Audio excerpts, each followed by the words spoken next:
Welcome, everybody, to this week's edition of Valpo Football Weekly, brought to you by our friends at Lakeshore Bone and Joint Institute. Last edition of the season of Valpo Football Weekly. Brandon Vickery with you. Glad to be joined by the head coach of the Valpo football program, Landon Fox. And we'll talk about Saturday's game in just a moment, but I wanted to start today talking about your Pioneer Football League honorees that were announced last week, and we'll get into the whole group in a second, but I thought one storyline that stood out was Solomon Davis. One catch in 3 years in his career prior to this season, and here he is as a first-team All-PFL honoree. What's it like to see someone who stuck with the program earn that type of recognition?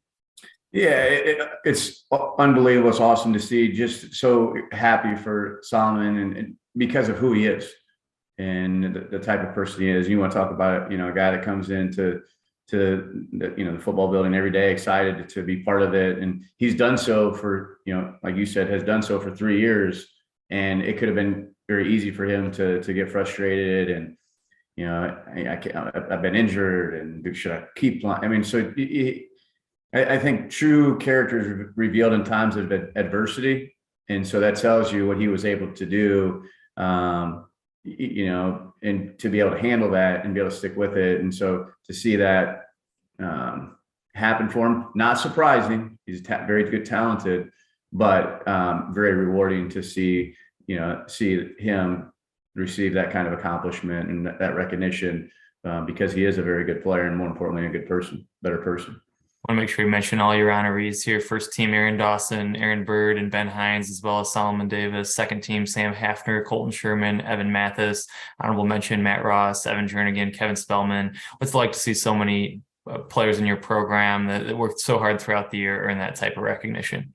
Yeah, we have a lot of good football players and not only good football players, good students, in the classroom. And then because a couple of those guys were also, all academic team in the Pioneer Football League as well. And so you have that combination of really good football players, good students, and then, like I said, and I don't mean to repeat myself, but really good people as well. And it's exciting to see the development. The guys who've been with the program, for 2, 3, 4 years, and see their development and then put themselves in position to be all league players. And then it's also exciting to see us to be able to add some transfers that have had a lot of success and.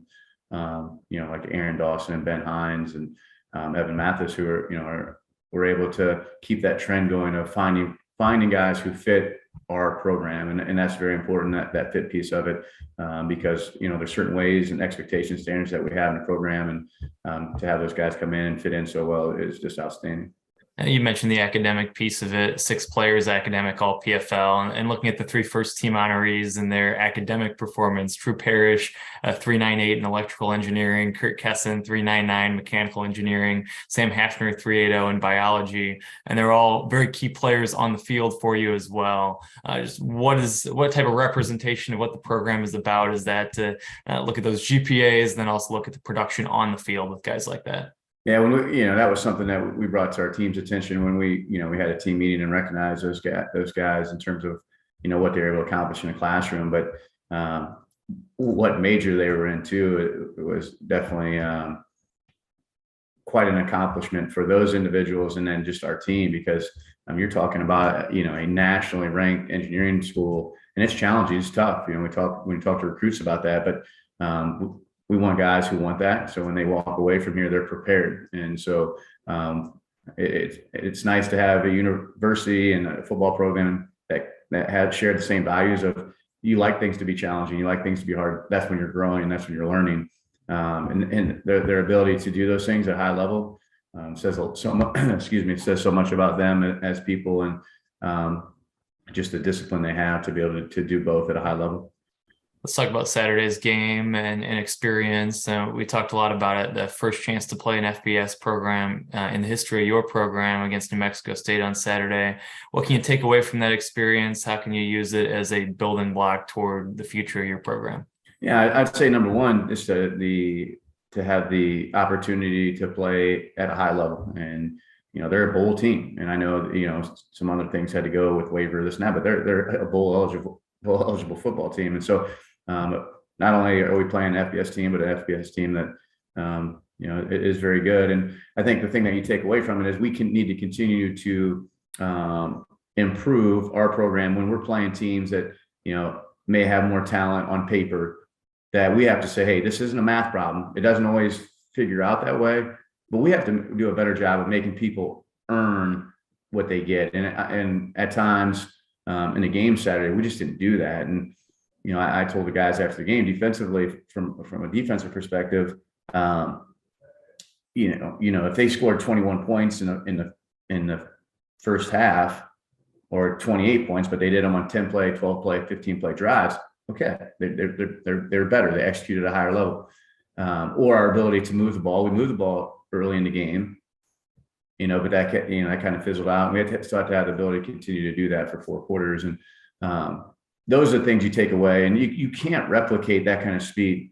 And so that only makes your program, your players better to be in that kind of environment. And the one thing that I would say, and you never want to accept a loss. So that just won't happen here. But the experience of, going out to New Mexico, and for guys to be able to see and do things. And, we went to Dripping Springs National Park when we were out there, and we had guys on the trip who said, "Man, I never thought I would, be in New Mexico, and to be able to see and do those things." Don't forget about that, because it is, college football should be about experiences. It should be about relationships. And we were able to do that. Now, the score, yeah, that hurts. I mean, that part of it is not fun, but the other part of it, to be able to separate and say, hey, you were able to experience things, and those experiences they'll remember for a lifetime. There's value in that.